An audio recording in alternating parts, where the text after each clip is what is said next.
day, glimmering in the morning light. All my troubles seem so far away. Everything just feels so right, so right. Oh, what a day. Oh, what a day. A whole lot of sunshine is coming my way. What a Everybody, day. I am thrilled that we are finally sitting next to the one, the only, the dynamic, and a good friend of mine, Robert Mills. Robert, Delighted to be with you, Grant. Looking forward to this. Missing being with you. well, what an enchanting title that we have. And I think it's great that everybody is tuning in today. As I said, I'll tell you in a minute, had quite a conversation with some people here in town just leading up to that this broadcast is going forward this afternoon. But a few facts on Robert. Robert is a adamant and determined mountain climber. He's climbed 56 of 57 mountains, the highest in the United States. Is that right, Robert? Or Yes, close? recently I did that. Yeah, it's incredible. And Robert is just an amazing human being and knowledgeable. Going back so many years that I've known him, we've known each other, actually met in high school. So that's a few years back and stayed in touch. But Robert is a good friend of mine. He's a retired consumer class action attorney, a world traveler, a writer, a member of two nonprofit boards, one lobbying for clean energy and the other offering history and cultural walking tours for the city of San Francisco. And we have done some features in the past on our Happy Hour Lifestyle show and Coffee and Tidbits, where we've done things about his tours and his historical perspective of California and his travels to South America. And I think we talked about Morocco, and we've been all over the world with Robert. But anyway, Robert, distinguished human being that you are, as I said, I have waited in great anticipation, just like it's Christmas morning, to have this conversation with you and your thoughts and ideas going forward, because Robert has done a tremendous amount of research pertaining to the material that's going to be discussed today. And with that all being said, Robert, welcome. Thank you, Randy. I appreciate that very generous introduction. And I've got a podcast for you today that I think your viewers will love. It's going to give you insight into the ever-increasing number of Americans, our fellow Americans, who believe not only things that are not true, they believe crazy things that until recently, excuse me, were viewed as fringe and crackpot, and are today, frighteningly, becoming increasingly mainstream. And I'm going to try to explain what's happening, but more importantly, what's behind it, and what you can do to avoid being one of those people that believes things that ain't true. There's a saying among doctors that you can't effectively treat somebody who's sick without first getting an accurate diagnosis of what's wrong with them. You can't treat tuberculosis the same as diabetes. And you've got to know what's wrong with the patient to be able to fix it. But knowing what's wrong doesn't guarantee. But having a clear understanding of what the disease is and what's going on in our society now will help give us an understanding and ways to suggest how things can be fixed, and what we can do, you and I and our listeners, to get things pointed back in the right direction. And what I'm going to share with you will also give you a solid understanding how you can avoid being taken in by the surprisingly large number of scams and misinformation and conspiracy theories that are behind so many disturbing developments today. Excuse me. People who listen to podcasts like you, dear listener, are a cut above the average person. I'm not trying to pander to you to say this, but I know that, statistical fact, I think that's true. And like me, other thoughtful people, you're probably troubled as I am by this seemingly sudden rise in the crazy things that so many people now believe are taken in by. In this podcast, we're going to explore this phenomenon and what's behind it, But let's start with who I am and let's talk about the reliability of what you're going to hear in this podcast. Now, Randy's talked about my background a bit, and just so that you know that what I'm going to tell you is not fake news, and you should be asking that. How do you know that what I'm going to tell you now isn't true? We're going to talk about that. As Randy mentioned, I'm a consumer lawyer. I spent 30 years operating a nationwide consumer law firm in the San Francisco area, and I had 19 lawyers and 9 paralegals that worked for me, and I spent a career uncovering fraud and successfully avenging it on behalf of its victims. And the cases that were initiated by my firm recovered over $4 billion for defrauded consumers. And I mention this because I think you should know about my qualifications on this topic that I'm going to offer you some observations about. Then it's based on my own experience and insights. Now, another reassurance about the credibility about what you're about to hear is, and Randy mentioned, I'm a member of the management board of the San Francisco City Guides. It's a nonprofit with 350 volunteers. For 46 years, I've been giving historical and cultural walking tours of San Francisco. And if you're ever out in our neck of the woods, you want to look us up, sfcityguides.org. These tours are now attended by 35,000 people, 110 topics from Chinatown to the Gold Rush, and our fascinating neighborhoods. And we've won many awards, City Guides has, in no small part, I think, because we have this reputation for integrity and truthfulness. And that's important because many of the commercial tours that are our competitors just make stuff up. And I not only lead the iconic Gold Rush tour, sharing the fascinating history with thousands of people all over the world about San Francisco, and I'm in charge of that tour. And I tell the guides who lead this tour that everything we tell the walkers on this tour has got to be Google true. And what do I Well, mean? just in that, for a moment on the Google Truth scenario, and on your walking tours, just to reflect back, just recently, didn't you on your tours were asked to ambassadors or a group from Japan, possibly a very dignified dignitaries coming to San Francisco to, to give them a historical perspective just recently? Oh yes, we give tours to diplomats. I recently gave a tour to about 30 high school students from Kyoto. Wow, that was And it. and these are 17-year-olds, and they could speak English, and they ask all kinds of incredibly insightful questions. I mean, they probably know more about San Francisco history than a lot of San Franciscans do, Well, and the they were reason, incredibly well behaved too. yeah, the reason I bring that up is I want to really reinforce is that I known Robert for a long time, and he doesn't make stuff up, for lack of a better term, there in the middle, is that we've done shows in the past, and I've had a little eye on this particular segment we're going to be doing today. And I just want to reassure people that my good friend Robert does a tremendous amount of research for what he's going to be speaking to today. So, Robert, not to interrupt, but I did. I hate though when people say Well, that. thank you, Randy. And to sort of double up on what you just said, you should be able to take out your cell phone uh, and Google. That's what we mean by Google True. Is Right. that you can take out your cell phone yourself while I'm saying this and Google the fact or whatever I just said. And you should get not one, not two, but 3 separate, independent, impeccable reputation websites that confirm the truth of it. And that should give you confidence that what you're going to hear on this website is going to be Google True. And I invite you to do that because that'll not only confirm it, but it'll give you insights into the fascinating and controversial issues that we're about to learn about here. So, all right, here we go. As we survey this landscape of lies and misrepresentations that most of us are exposed to every day, these falsehoods can be organized for purposes of our purposes here into 3 distinct categories. Okay, there's scams, there's disinformation, and there's conspiracy theories. Okay, and they're all intentionally fraudulent. They're all based on lies.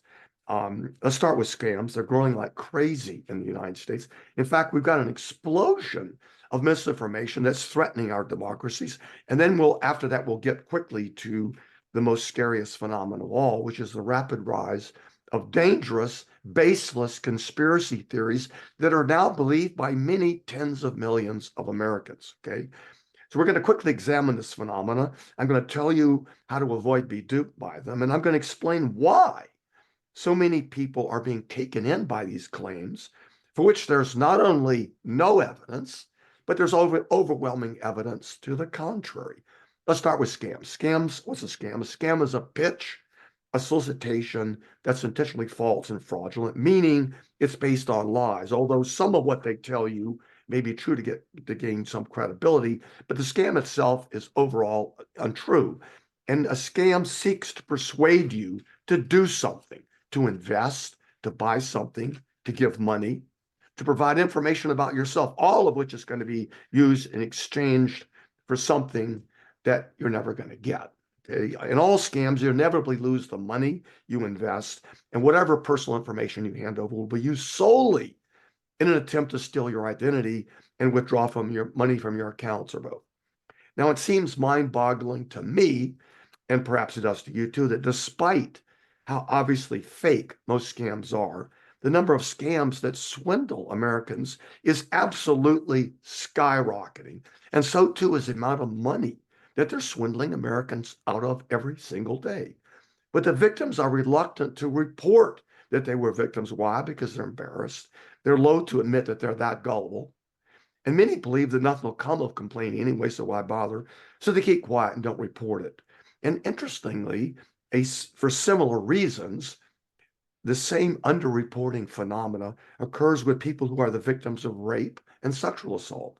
It's estimated that less than 30%, that's less than a third of all the victims of rape and sexual assault in the whole United States, ever report their crimes to the authorities. This is because those victims too feel embarrassed and mortified. They don't want to talk about it. And some of them feel that they had some role in what's happened, which is almost certainly not true. And it certainly doesn't justify what happened to them. But nevertheless, it deters them from ever reporting. And as with scams, many rapes and assault victims believe that nothing's going to happen from their complaining if they'll come of it. So they keep quiet and they don't report it. Yeah, if So we let's could look just point out a recent scam that I was hit with this morning, not that I fell for it. at But everybody that, a lot of people are on Facebook today, and everybody says, well, not everybody, but we get these little notes that we're going to knock down your Facebook page for things that you posted on your Facebook page. And it's coming from Meta. And they're saying, hit this link. And if you don't clean these things up, your business Facebook page is going down. And it's absolutely real. And then when you look at the email, get the extended version, it's Joe Nobody from hotmail.com, So I mean, I don't know what happens when you click the link. I just know I don't have anything that I have to take down, but it's everywhere. I mean, 5 times today on my own Facebook page, I was thinking about your term scam. How many things do I have to avoid? And does everybody else have to avoid just looking at Facebook today? You're not alone, Randy, as you obviously know. And the dog trainers have a phrase, that the behavior that's rewarded is behavior that's repeated. And so the scams are incredibly successful. They make a ton of money, and therefore they proliferate all over the world. And there's another similar one, the one you were just talking about, and that is that it looks like they take a website, a legitimate website, and they change the sentence, or they just alter it in some small way.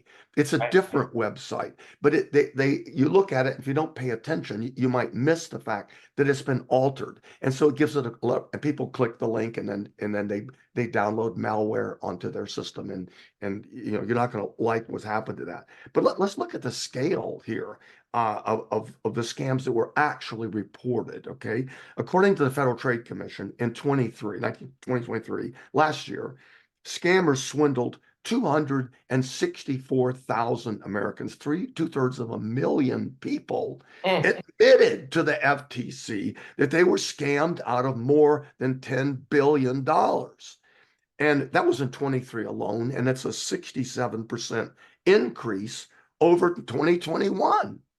And this amount that's being ripped off is soaring, okay? And for the reason we just discussed, that 267,000 victim count and the $10 billion total are widely believed to be enormous undercounts. And the actual number of victims and the total amount of money that's being scammed is obviously much, much higher.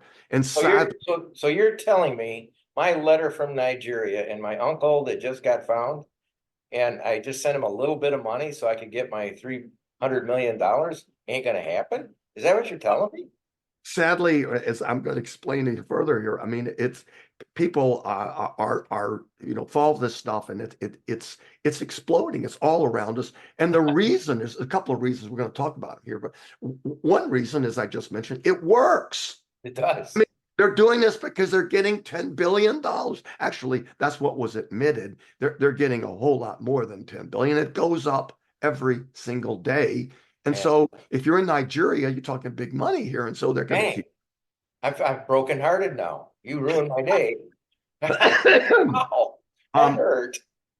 so 3 decades ago, I had this law firm in Marin, and the DA came to me because these scammers are going into the old folks' homes and retirement homes and retirement communities and just raking it clean. And so they came to me and they said, Robert, will you go and speak to them, and tell them about what's going, because I'm a firm, and they would come to me seeking, I had these grown men come to my office and cry, and because they lost all their money to some scammer.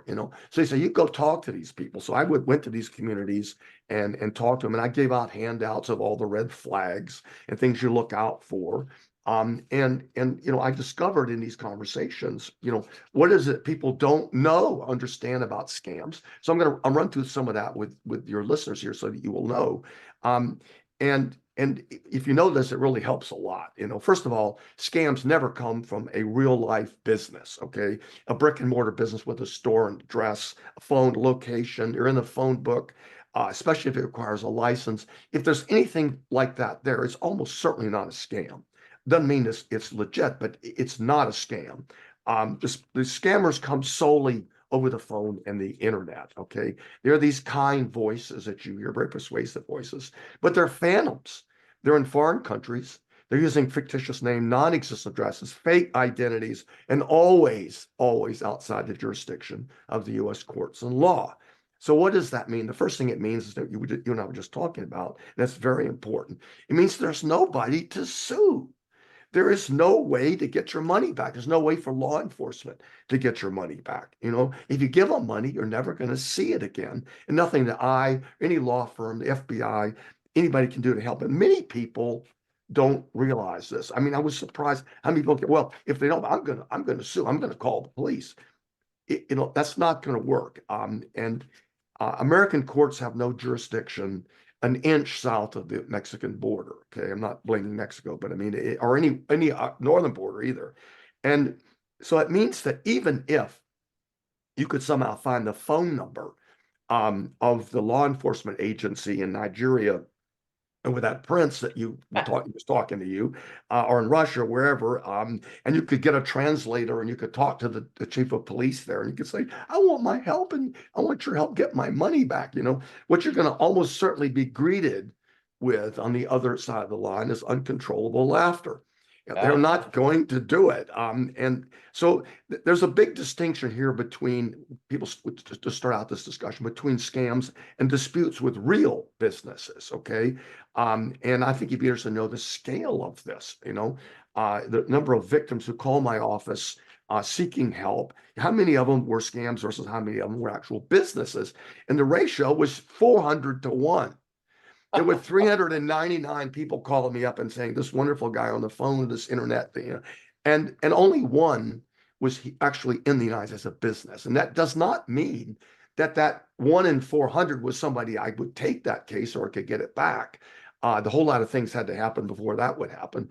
But it just tells you that right off the bat, is it 399 out of 400? We dismissed them out of hand. We just tossed it. I'm sorry, we can't help you. And so does every other law firm. So does all law enforcement. So does the FBI. So does Interpol. There's nothing we can do. And that's because we can't find the victims. And so nobody to sue or go after. And another point on that is that when you win a civil lawsuit in the United States, you don't win money. People think, well, the courts are going to give me the money, they're going to order it. All you get, and you actually have to prepare the form in most cases and give it to the judge. The judge signs something, a piece of paper, and it says that X owes Randy money. Okay, X being the scammer. Okay, and that's all it is. And if you want to get the money, you've got to go find assets of X and go back to the judge and ask him for a writ of execution. And then he grants it, and you go find the sheriff in the jurisdiction where those assets are and say, here, go seize this for me. That's how you collect a judgment. And you can obviously see that if it's in Nigeria, you're not going to collect that judgment, even if you get one. So what this means is that even if the bad guys are here in the U.S., one of the collateral aspects here is that even if they're here, they've got to have money. And so that's another thing for you to think about, when you want to break the system, they've got to have money, assets that you can seize. I took this great big case once, suing this huge syndicate that did limited partnerships, and they had billions of dollars in the US and in these leveraged apartment buildings. And I sued them. I had a great case. I had clear liability, zillions of dollars of damages. But one thing I didn't do my diligence, and I didn't look on the SEC filing statements and see that they were losing money hand over fist. The communities where this was going down. There were high vacancy, were running out of reserves. And so after litigating, getting close to winning this billions and billions of dollars, I get a letter from the federal courts in bankruptcy court saying, cease and desist. These people went bankrupt. So it just disappeared. Nobody got a dime. I didn't get a dime. So even if it's winnable case, you gotta have a defendant here with assets. You gotta have a winnable case, clear damages, and assets. You gotta have those three things. You got nothing. Even if there's a lawyer willing to take the case. Okay. So here's a couple of free, quick, easy ways to spot a scam. We just talked about behavior that's rewarded, it's repeated. So these scams proliferate all over the world, ones that work. Okay, you're not the only person that hears that. So if you go online, go on Google, and just type in the scam, some of this, you're going to get hundreds of similar scams and people saying, don't do this, it's fake. So there's a great resource there. And there was one recently that I had these young people, in the Weimar Republic, the German government issued gold bonds, and they were sold in the United States. And then the Nazis repudiated, and after the war, we went back and we got them to agree to make them good for a short period of time, and then that period ran out, and then they made them good again because not enough people could get, and then it was the end of it. So scammers realized they could take these German bonds and they could go out and they could sell shares in it, or they could tell people they had them, and they got thousands and thousands of people to invest in this stuff, and it was a scam, and they all lost their money. So there's plenty of resources online. They identify these things. They tell you about ways to spot a fake website. There are websites by the victims telling you what to avoid. A lot of resources.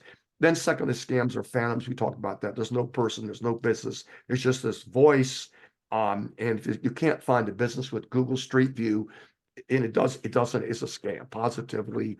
And another resource is the Better Business Bureau. If it's a real business, they're having an account with the Better Business Bureau, and you can go there and check them out. If they don't have an account with them, don't do it. Okay.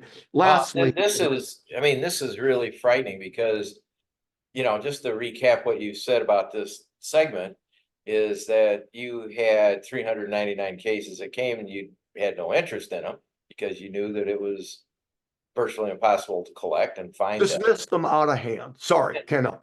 Yeah. And then the FBI washes their hands because they know they're working with ghosts and all the rest of the list that you just went through. So the part that's the buyer, well, not even buyer beware, but just people in general just have to really be conscientious what they're doing, because it really boils down to them. And you might Randy, that is such an astute observation. People think, well, the government's going to look out for me, or that the government should do this, the government should do that. And the answer is, as you just pointed out, the burden is on us. Okay. Yeah. Common sense, diligence, critical thinking. If you give your money to a phantom, on the internet, and who knows what country it's really or originally, no one's going to get it back for you. And you have to have enough comments. And if we don't do that as citizens, we don't take that responsibility, the government can't do it because it's impossible. That's why. Well, So and that, today on Facebook, now with AI coming into play, um, Shark Tank, the group of, people that are on there, they keep talking about this magic diet substance that somebody came on and took and lost 70 pounds, so forth and so on.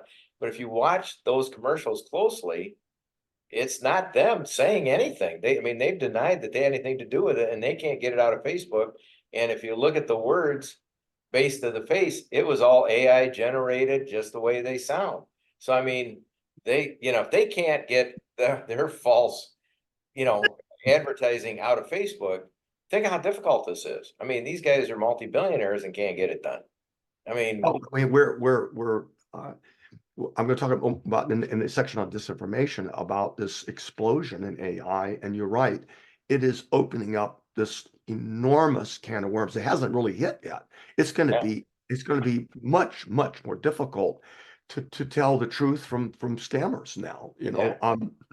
So the fourth thing that is a way of guaranteeing it quickly, this is a scam or not, is whether um, they have an NASD license. I mean, this is only for securities, which not all of them are, but a lot of them are. And if the NASD is the National Association of Security Dealers in the U.S. It's kind of like the SEC, and you have to have a license with them to sell anything, and you have to have a license to have what you sell. It's going to be licensed. So there has to be both parties to be licensed. And so you just ask them, what's your NASD number? You can call the NASD, they have an 800 number, and if they don't have it, it's a scam. Forget it.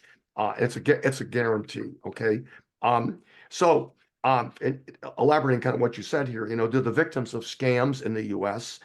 Check out these perpetrators to see if what they're saying is legitimate? In almost every answer, in almost every case, the answer is no. And they don't do any of the things we just identified here. And we all know people. I know them, you know them, who have given a lot of money to these people and never see it again. And you ask them, did you check this stuff out? And the answer is no. So the failure of victims of scams to exercise even the most fundamental due diligence to check out the legitimacy, combined with the abject failure to exercise even the most basic common sense or logic, analyzing it, is perplexing. It's perplexing to me, it's perplexing to government, and it illustrates and it showcases the profound inability of large numbers of Americans to exercise even the most basic critical thinking skills. And this is scary and it's dangerous, okay? And the real reason that scams work is because these and why disinformation works and why conspiracy theories works, even among educated people, is because they're not doing that. And it works because scams work, okay? And they're profitable. We talked about that, and now we just talk about education for a minute here. Daniel Foster Wallace, a famous novelist, recently gave a commencement address. He says, the real purpose of education is not to fill you up with knowledge. The real purpose of education is to teach you how to think. On this score, American education is utterly failing. And that's at the root of the explosive increase in scams and frauds. Also, the increasing effectiveness of disinformation and the growing appeal across all kinds of lines of conspiracy theories, all of which threaten our democracy and even our way of life. And the New York Times columnist and author Nicholas Kristof recently said, if you want to know where the United States is going to be 25 years from now, all you have to do is look at our education system now and see how it's preparing our students is compared to those with our international competitors. Okay, it's a pretty profound insight, and the comparison is horrifying. The workforce in the United States, for generations, we were number one most competitive workforce in the world. As late as 2018, okay, then 2019 we suddenly slipped to third place, and 2 years ago we'd sunk to 10th place, and we're sinking like a brick. Competitiveness is a lagging indicator of educational competitiveness. The leading indicator, the one that forecasts our future, is the measurement of educational achievement among students now, especially in math and science, where the United States students have fallen to 24th place in science and 38th place which is last in the industrial world in math and problem solving, the worst performance of any comparable nation. Now, these, Can I just interject there? When you and I were back in the 50s, this is after World War II, they came out and they said, we have to find the kids that have the capability to become the scientists and the mathematicians and the engineers. And I know in Freeport, I was tested, as we all were, to sit and say, you're going to be in these classes. You're going to be in these math classes and English classes and language classes because, you tested up into them. We had any say so on it. I didn't have any say so on it. We were just put in those classes because they knew that they had to grow that area that you're talking about right now, that we're, what'd you say, 38th place? That to me is just stunning. That's a stunning statistic that we've grown that, into that lower tier. It's incredible. you were right, Randy. After the Sputnik shock, Yeah. Americans woke up to the reality that we were way behind the Soviets in all kinds of things, and it spurred for a time this huge increase in the prioritization of education, particularly math and science. And for a while, for a generation, Americans ran to the top. Okay, but then in recent decades, education is increasingly defunded in the United States. You see teachers having to go out and buy supplies. We've done away with extracurricular activities because we don't want to pay for it, and we've defunded universities. Now we burden students with a lifelong, almost impossible to pay back debt to get an education, which when you and I went to school was virtually free. Right. And all of this stuff is incredibly short-sighted. It's ultimately going to reduce our national standard of living, our military strength, and it's going to diminish our stature and influence in the world. So what are other countries doing differently? Plenty. Okay, without going down this interesting topic too far, which is subject of another podcast maybe. Here's a couple examples. Okay, Sweden. I'm sorry, Finland. Finland eats our breakfast in terms of educational attainment. It requires all K through 12 teachers to have master's degrees. And it pays them enough that it's a fiercely competitive job. And only 10% of their college graduates get to be high school teachers. And it being accepted is a very prestigious job. Prestige is a very important thing. It's more than just money. People look up to you if you're a teacher in a lot of countries. Here they think, there's the old saying, those who do and those who can't teach. That's just a huge smear on how we view education and teachers, okay? High school teachers pay in the US, we start out at 40K a year and they cap at about 74. In Germany, high school teachers start out $70,000 a year, and it goes up to 91 with so many other benefits, really over 100. And it's the same in many other countries. And another reason that we do so poorly is that education in the US is decentralized into thousands of these little autonomous and poorly performing educational districts. In contrast, almost every other country in the world does their education on a national basis with substantial state funding. This enables them to have paid national leadership, setting priorities, uniform mandated exams, curricula, pay scales, national pay scales, and no poverty-stricken little rural schools like we have all over the place. And here, these are many funds, as we both know, they struggle to make do. They've forsaken music and art and theater and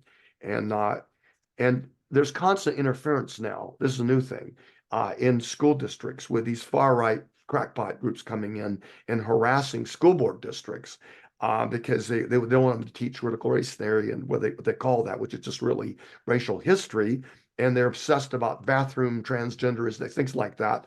And almost none of these gadfly critics, which makes life miserable for many board members of educational districts, none of them seem to care at all about raising the math, science, and critical thinking skills to enable their students to compete in the world they're going to enter when they graduate. So we Well, talked about. let me just interject there just for a minute.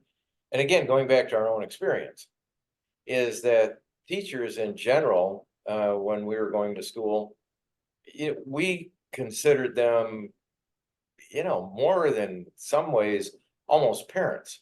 These were our leaders. These were people, our coaches and, the people they were teaching us in the classrooms are even going all the way down, on Facebook in our class, people ask, hey, can you remember your first grade teacher?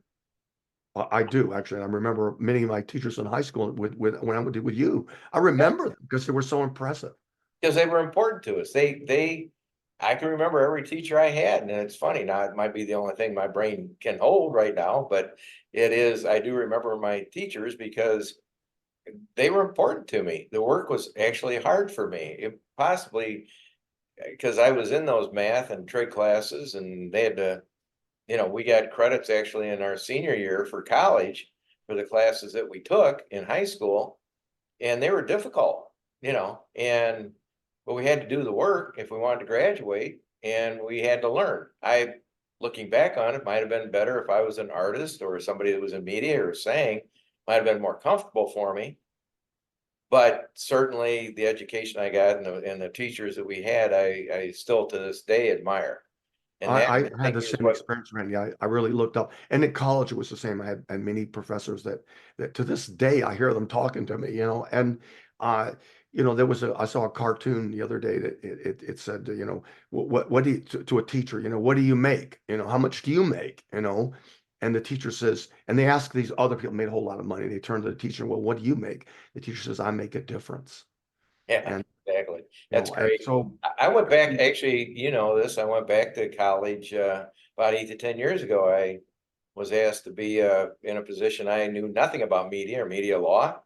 And I went back to NIU for 3 semesters, took full load, just because I became interested in addition to working. But the thing I learned back then was the students asked me, why are you here? The biggest fear they have is having an old guy sit in the back of the room actually there to learn, because it sort of screws up the curve in the class. And but I said, I'm here to learn. I'm here to learn from you because you're kids. I'm just a guy that's trying to learn and get an education. What are you here for? It was the best 3 semesters I had in my life. well, And I've had a number of friends of mine to tell me that they have a couple of more teachers. They said that it's been a dramatic change in the outlook and attitude of kids today. They don't want an education. I mean, they don't understand the value of it. They know on some they see education as purely a ticket to a job, nothing else, and they're not curious, and they were kind of resentful about the whole thing. It's a whole different thing.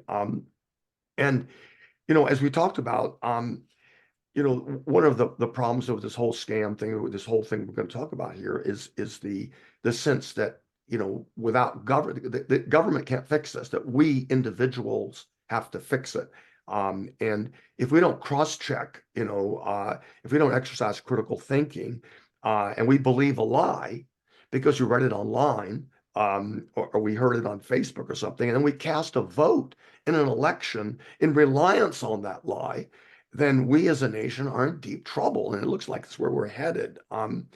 So now I'm going to turn to this second source of things, which is disinformation. Is even more disheartening. It parallels the rise in scams. It's exploding.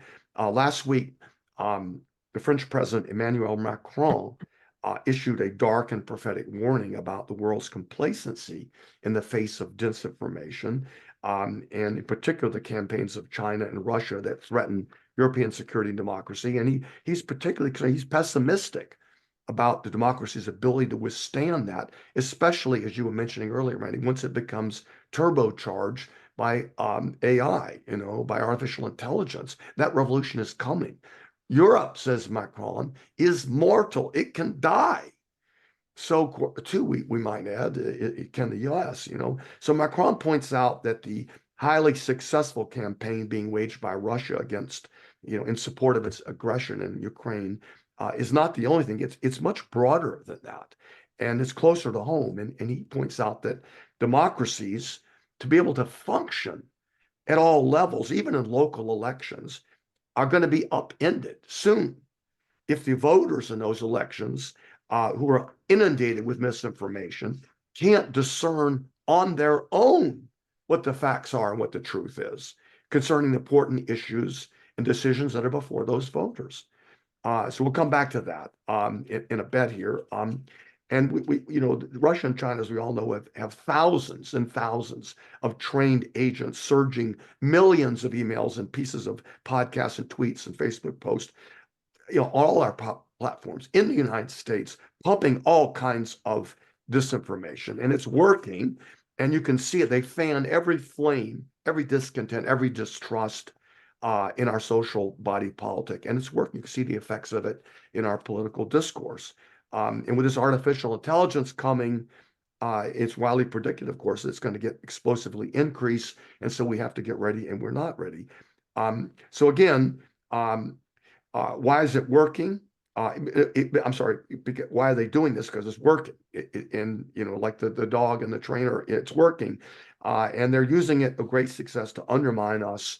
And this pay that's rewarded, pay that's repeated, it applies to disinformation as opposed to scams. Now, disinformation is much more difficult to discern than a scam.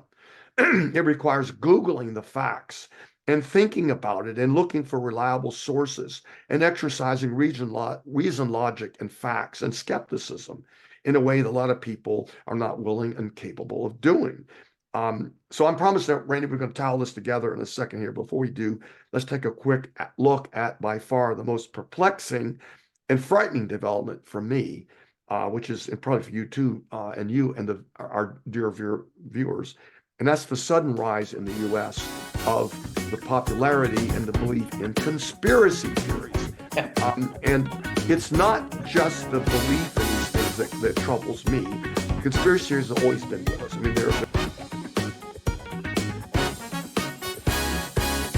Waking up and it's a brand